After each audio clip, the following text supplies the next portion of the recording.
Hello friends, welcome to my YouTube channel Dharmas world. DSC exams అయితే ఎట్టకేలకు start అయిపోయాయి. అయితే ఇక్కడ గమనించండి, ఎగ్జామ్ రాయని వాళ్ళ పరిస్థితి అయితే ఇంకా దారుణంగా ఉంది. వాళ్ళంతా కూడా అదే నిరాశలో ఇంకా కొనసాగుతూ ఉన్నారు. ఇక్కడ చూడండి, అప్లికేషన్ పెట్టక ఎంతమంది, ఇంచుమించు 3 లక్షల మంది పైచీలకు అభ్యర్థులు బయటే ఉండిపోయారు. డిఎస్సి అభ్యర్థులకు ఇక్కడ మీరు గమనించినట్లయితే ముఖ్యంగా 90 రోజులు అన్నారు, 45 రోజుల్లోనే ఎగ్జామ్ అయితే పెట్టేయడం జరిగింది.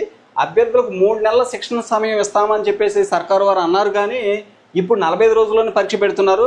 ఇక చివరిదాకా ప్రయత్నించినా మారిన ఎగ్జామ్ షెడ్యూలు ఆందోళనలో 3,35,401 మంది అభ్యర్థులు సరిగ్గా ప్రిపరేషన్ కూడా లేకుండా వీళ్ళంతా కూడా ఎగ్జామ్స్కి అటెండ్ అవ్వడం అయితే మనం చూస్తున్నాం. ఈ రోజు నుంచి యథావిధిగా పరీక్షలు అయితే స్టార్ట్ అయిపోయాయి. ఇక ఇక్కడ గమనించండి, కూటమి ప్రభుత్వం మెగా డిఎస్సి పేరుతో ఊరించి ప్రకటించిన డిఎస్సి పరీక్షలు ఉపాధ్యాయ అభ్యర్థులను కలవరపెడుతున్నాయి. నోటిఫికేషన్ తర్వాత పరీక్షలకు సిద్ధమయ్యేందుకు 90 రోజులు, ఇదిగోండి 90 రోజుల గడువు ఇస్తామని చెప్పిన పాలకులు కేవలం 45 రోజుల్లోనే పరీక్షలు నిర్వహిస్తామన్నారు.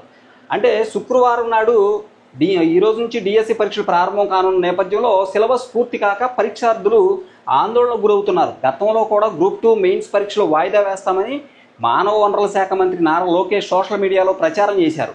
ఇది నమ్మి ఊపిరి పీల్చుకున్న అభ్యర్థులకు షాక్ గురి చేస్తూ మరుసటి రోజే మెయిన్స్ నిర్వహించారు.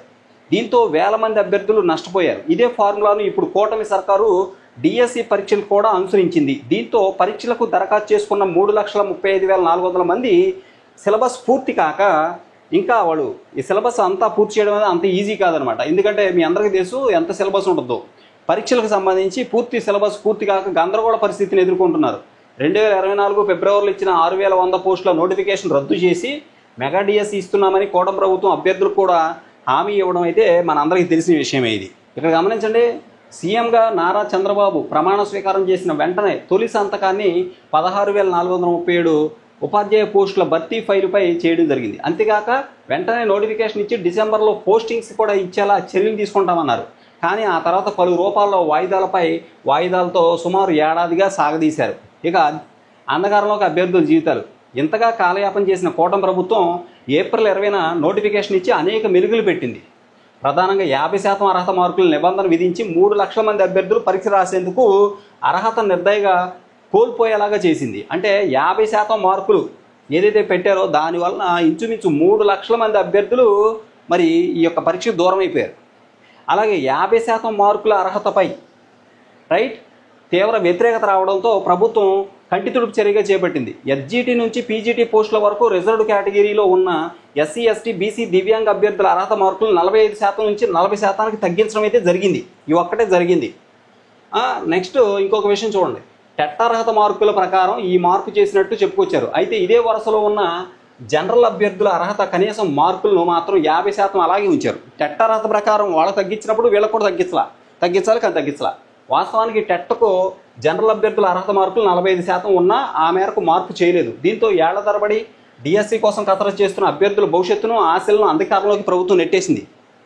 గతంలో జరిగిన డిఎస్సి పరీక్షలకు ఇలాంటి నిబంధనలు లేవు. కేవలం కూటమి ప్రభుత్వం గొప్పగా ప్రచారం చేసిన డిఎస్సి 2025లోనే ఈ పరిస్థితి తీసుకురావడం ఉద్దేశపూర్వకంగా చేశారని అభ్యర్థులు అభిప్రాయపడుతున్నారు. టెట్ రాసేటప్పుడు ఈ నిబంధన విధించి ఉంటే సమస్య ఉండేది కాదని, అలాగే కూటమి ప్రభుత్వం తమ భవిష్యత్తును నాశనం చేసిందని వాపోతున్నారు అభ్యర్థులు. ఇకపోతే ప్రణాళికబద్ధంగా మోసం. ఇక్కడ గమనించండి ఒకసారి, ప్రణాళికబద్ధంగా మోసం. ప్రభుత్వం పాఠశాలలో ఖాళీగా ఉన్న అన్ని ఉపాధ్యాయ పోస్టులను భర్తీ చేస్తామని 16,347 పోస్టులతో డిఎస్సి నోటిఫికేషన్ ఇచ్చి 6 నెలల్లో భర్తీ ప్రక్రియ పూర్తి చేస్తామని ఎన్డీఏ కూటమి ప్రభుత్వం గత ఏడాదిగా జూన్ నెలలో ప్రకటించింది. అనంతరం అదే సమయంలో డిఈడి, బీఈడి పూర్తి చేసిన అభ్యర్థుల కోసం ఉపాధ్యాయ అర్హత పరీక్ష టెట్ నిర్వహించాలని జూలై నెలలో టెట్ నోటిఫికేషన్ ఇచ్చి 4 రోజుల్లో ప్రక్రియ పూర్తి చేసి డిఎస్సి నిర్వహిస్తామని ప్రచారం చేశారు. దీని ప్రకారం ఆగస్టులో డిఎస్సి నోటిఫికేషన్ రావాలి. తర్వాత టెట్కు డిఎస్సికి మధ్య 3 నెలల వ్యవధి ఉండాలని పేర్కొంది. దీని ప్రకారం సెప్టెంబర్లో నిర్వహించాల్సిన టెట్ను అక్టోబర్లో జరిపి ఫలితాలు ప్రకటించారు. టెట్ పూర్తయ్యాక డిఎస్సి నోటిఫికేషన్ ఇచ్చి 3 నెలల్లో పరీక్షలు పెట్టాలి. కానీ తొలుత నవంబర్ 3న డిఎస్సి నోటిఫికేషన్ ఇస్తామని ప్రభుత్వ పెద్దలు చెప్పడంతో పాఠశాల విద్యాశాఖ అధికారులు ఆ మేరకు ఏర్పాట్లు కూడా చేశారు. కానీ అప్పుడు రాలేదు ఇది. అయితే దాని తర్వాత మనం చూడండి, తర్వాత 6వ తేదీన నోటిఫికేషన్ అన్నారు. 6 నెలలుగా డిఎస్సి నోటిఫికేషన్పై ప్రకటనలు చేస్తూనే ఉన్నారు, కానీ నోటిఫికేషన్ రాలా. చివరికి నోటిఫికేషన్ ప్రకటించి ఒక్కరోజు ముందు పరిస్థితి అనూహ్యంగా మారిపోయింది.